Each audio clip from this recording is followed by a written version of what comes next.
Natalie Wood was born as Natalia Nikolaevna Zakharenko on July 20, 1938, in San Francisco, California, to Russian immigrant parents. Her cinematic destiny began early. At just 4 years old, she starred in her first film, and by age 8, she had already captivated America in the holiday classic Miracle on 34th Street. A natural before the camera. She wasn't just another child star, she was the child star of a generation. As she transitioned into adult roles, Natalie remained a luminous figure in Hollywood. Her beauty was timeless. But it was her emotional depth that defined her performances. She became one of the few actors who achieved critical and commercial success both as a child and as an adult.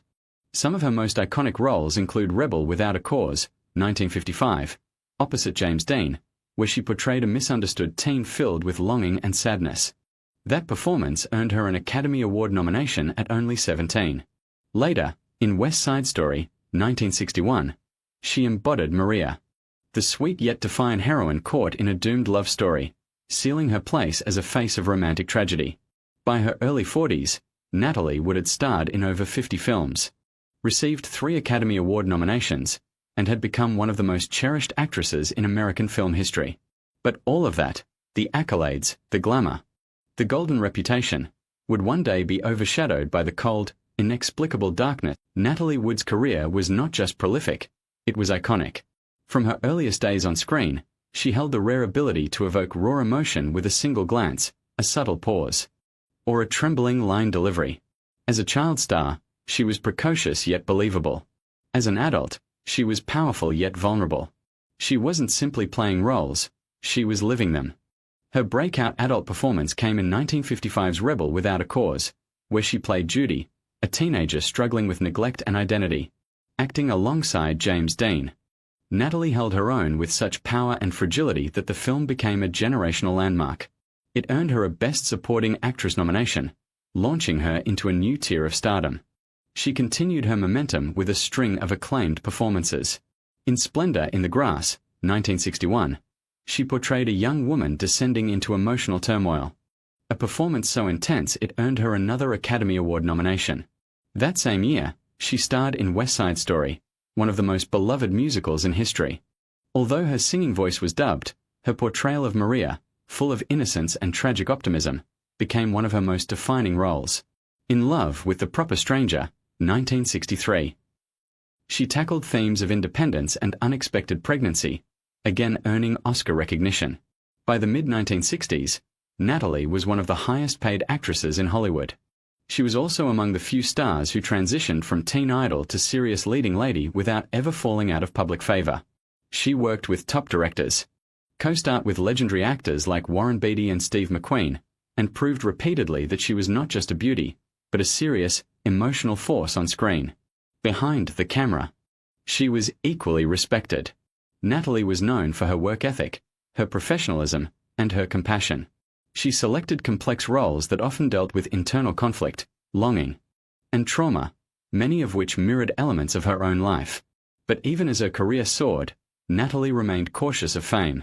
In interviews, she occasionally hinted at a deep sense of anxiety, a desire to find something real beneath all the artifice of Hollywood. Perhaps that's why she often sought roles that involved emotional vulnerability or characters trapped by expectation. By the late 1970s, after taking time off to raise her daughters, Natalie began making a subtle comeback. She starred in television movies, appeared in talk shows, and began filming Brainstorm, a sci-fi thriller that would ultimately become her last project. And then, it ended. Not with a final scene. Not with a standing ovation. But with the silent drift of waves in the dark. For all her poise and success on screen, Natalie Wood's private life was more complex, more fragile, and often more turbulent than the characters she portrayed. She grew up fast. As a child actress, she had little room for mistakes, emotions, or rebellion. Her mother, Maria, was notoriously controlling, driven by dreams of stardom for her daughter. There were stories of emotional manipulation, of being forced to cry on cue, of being made to appear perfect, even when scared or exhausted. Natalie later confessed that her earliest memories of acting came not with joy, but with pressure. In adulthood, she sought love fiercely, but not always safely. Her most famous and enduring relationship was with actor Robert Wagner, a man she first met as a teenager. They married in 1957 when she was just 19. It was a Hollywood fairytale on the surface, but one filled with tension and eventual heartbreak. The couple divorced in 1962 amid rumors of infidelity and emotional distance. Years later, in a twist that fascinated the press, Natalie and Wagner remarried in 1972. This second attempt seemed more stable, at least publicly. They had a daughter together, Courtney, and often appeared side by side at premieres and family events. But friends close to the couple described it differently, a union clouded by jealousy, emotional volatility, and long stretches of silence. Beneath her elegance, Natalie carried lifelong fears. One was particularly haunting, a fear of dark water. She spoke of it in interviews. She avoided swimming in open seas. She had even mentioned in private that she felt she might one day die in water. Her mother had planted this fear in childhood, once warning her of a dark fate tied to drowning. Whether superstition or trauma, it was a fear that never left her. There were other shadows. Natalie battled with bouts of anxiety and insomnia. She often confided in friends about feeling like she had to be perfect for everyone, always poised, always glowing, always adored. The pressure to remain relevant in an industry obsessed with youth began to weigh on her during her later years. Still, she tried to hold it all together. She focused on her children. Especially Natasha, her daughter from a previous marriage to producer Richard Gregson. She worked selectively, choosing roles that felt meaningful. She tried to protect her privacy, even as tabloids circled endlessly.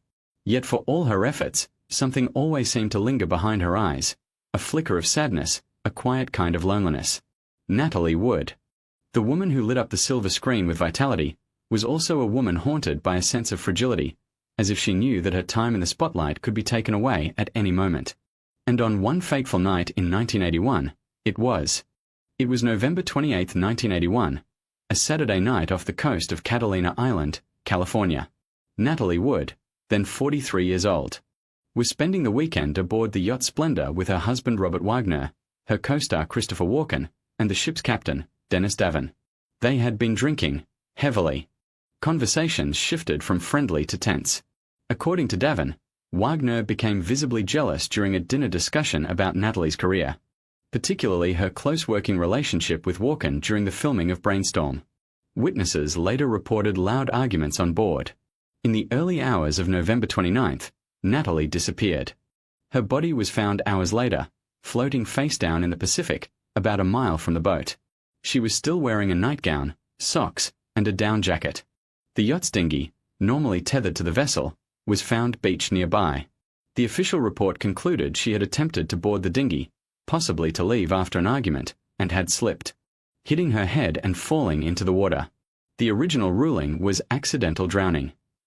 But the explanation never sat well with the public, or with those closest to her. There were too many inconsistencies. The autopsy revealed bruises on Natalie's arms and legs, as well as an abrasion on her cheek. While officials initially dismissed them as injuries from struggling in the water, others believed they told a different story, that Natalie had been pushed, or had fallen during a physical altercation. Even more suspicious was Wagner's changing narrative. In interviews shortly after Natalie's death, he suggested she might have slipped while securing the dinghy. But years later, when questioned again, his account shifted. He admitted he had argued with her that night, but maintained he had no idea when or how she left the yacht. Dennis Davin, the captain, eventually broke his silence. In multiple interviews, he claimed that Wagner had delayed calling the Coast Guard, and that the situation on board had been tense and frightening. He even went so far as to say, "We didn't do everything we could to save her." In 2011, after decades of speculation and public pressure, the Los Angeles County Sheriff's Department reopened the case. The cause of death was amended from accidental drowning to drowning and other undetermined factors. In 2018, Robert Wagner was named a person of interest. But no charges were ever filed. Wagner has consistently denied any wrongdoing. More than 40 years have passed, and still, no definitive answer has emerged. Was it a tragic accident, one final misstep in the dark, fueled by alcohol and emotional chaos? Or was it something more sinister, a fight that turned fatal, a secret that Hollywood helped bury?